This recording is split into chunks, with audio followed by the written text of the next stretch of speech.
Item ಯಾವುದೇ ಇರಲಿ try ಮಾಡಿ ಆಚಿ ಚಿಕನ್ ಮಸಾಲಾ. ಆಚಿ ಚಿಕನ್ ಮಸಾಲಾ. ರಾಜ್ಯ ರಾಜಕಾರಣಿಗಳಿಗೆ ನಟಿ ತಾರಾ ಅನುರಾಧ ಪ್ರಶ್ನೆ ಮಾಡಿದ್ದಾರೆ. ನನ್ನ ಪ್ರಶ್ನೆಗಳಿಗೆ ಉತ್ತರ ಕೊಡಿ ಅಂತೇಳಿ ನಟಿ ತಾರಾ ಅವರು ಆಗ್ರಹಿಸಿದ್ದಾರೆ. ವಿಡಿಯೋ ಮೂಲಕ ಅಸಮಾಧಾನ ಹೊರಹಾಕಿದಂತ ತಾರಾ, ಮೋದಿ ಕರೆ ಬಳಿಕ ಪೆಟ್ರೋಲ್ ಡೀಸೆಲ್ ಮಿತ ಬಳಕೆ ಬಗ್ಗೆ ಚರ್ಚೆಯಾಗ್ತಿದೆಯಲ್ಲ, ಈಗ ನಟಿ ತಾರಾ ಅವರು ಪ್ರಶ್ನೆ ಮಾಡಿದ್ದಾರೆ.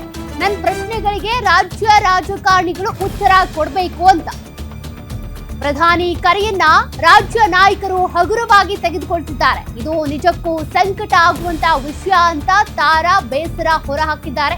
ಮಹಿಳೆಯರಿಗೆ ಫ್ರೀ ಬಸ್ ಯೋಜನೆ ಓಕೆ, ಆದ್ರೆ ಪುರುಷರ ಟಿಕೆಟ್ ದರ ಹೆಚ್ಚಳ ಮಾಡಿದ್ಯಾಕೆ?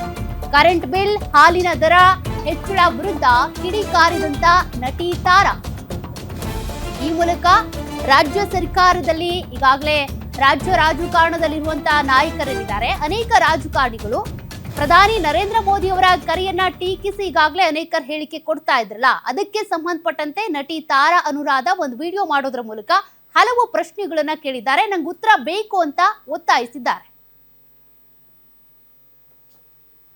ನಮಸ್ಕಾರ ಬಂಧುಗಳೇ, ನಾನು ನಿಮ್ಮ ಪ್ರೀತಿಯ ತಾರಾ ಅನುರಾಧ.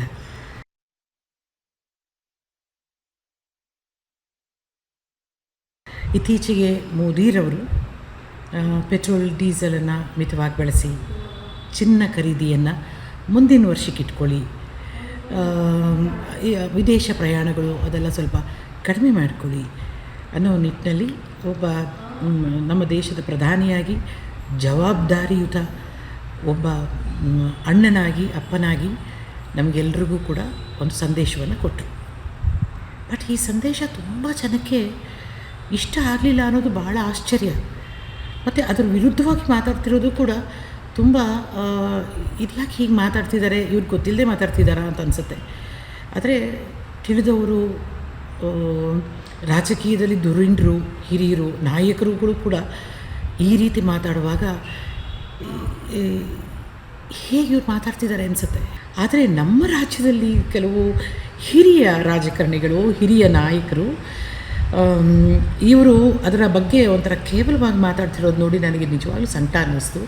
ಅವರಿಗೆ ಗೊತ್ತಾಗಬೇಕಾಗಿತ್ತು. ಆದರೆ ನನಗೊಂದು ಕೆಲವು ಪ್ರಶ್ನೆಗಳನ್ನು ಅವ್ರಿಗೆ ಇಡಬೇಕು ಅಂತ ಅಂದ್ಕೊಳ್ತೀನಿ. ಈ ಸರ್ಕಾರವು ಬಂದ ಮೇಲೆ ಬಸ್ಗಳನ್ನು ಮತ್ತು ಮಹಿಳೆಯರಿಗೆ ನೀವು ಅನುದಾನಗಳನ್ನು ಕೊಡ್ತೀನಿ ಅಂದಾಗ ನನಗೆ ತುಂಬ ಖುಷಿಯಂತೂ ಆಯಿತು. ಅಯ್ಯೋ, ಬಸ್ಸು ಎಲ್ರಿಗೂ ಫ್ರೀ, ಮಹಿಳೆಯರು ಪಾಪ ಅವ್ರು ಎಲ್ಲಾದರೂ ಹೋಗ್ಬೋದು, ಬರ್ಬೋದು, ಹೆಣ್ಣು ಮಕ್ಕಳಿಗೂ ಕೂಡ ಫ್ರೀ ಆಗಿರುತ್ತೆ, ಸ್ಕೂಲ್ಗೆ ಹೋಗೋಕ್ಕೆ, ಎಜುಕೇಷನ್ ಎಲ್ರಿಗೂ ಖುಷಿ ಅನ್ನಿಸ್ತು. ನಾನೊಬ್ಬ ಹೆಣ್ಮಗಳ ಖುಷಿ ಅಂತ ಅನ್ನಿಸ್ತು ನನಗೂ. ಆದರೆ ನೀವು ಎಷ್ಟು ಬುದ್ಧಿವಂತನದಿಂದ ಬಸ್ ರೇಟನ್ನು ಪುರುಷರಿಗೆ ಅದಕ್ಕೆ 4ರಷ್ಟು ಮಾಡಿದ್ದೀರಿ.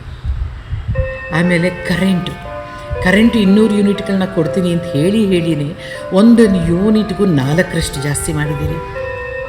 ಆದಮೇಲೆ ನಾವು ದಿನಾ ಬಳಸುವಂಥ, ಮಕ್ಕಳಿಂದ ಹಿಡಿದು ವಯೋವೃದ್ಧರೂ ಬಳಸುವಂಥ, ನಮಗೆ ಅತ್ಯಂತ ಎಸೆನ್ಷಿಯಲ್ ಆಗಿರುವಂಥ ಹಾಲಿನ ರೇಟು ಮತ್ತೆ ಅದನ್ನು ಜಾಸ್ತಿ ಮಾಡಿದ್ದೀರಿ.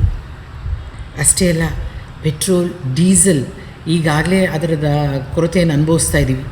ಇಡೀ ದೇಶ ಅನುಭವಿಸ್ತಿದೆ. ಆದರೆ ನಮ್ಮ ರಾಜ್ಯದಲ್ಲಿ ಅತ್ಯಂತ ಹೆಚ್ಚು ವ್ಯಾಟ್ ಟ್ಯಾಕ್ಸನ್ನು ಹೆಚ್ಚಿಸಿದಿರಿ.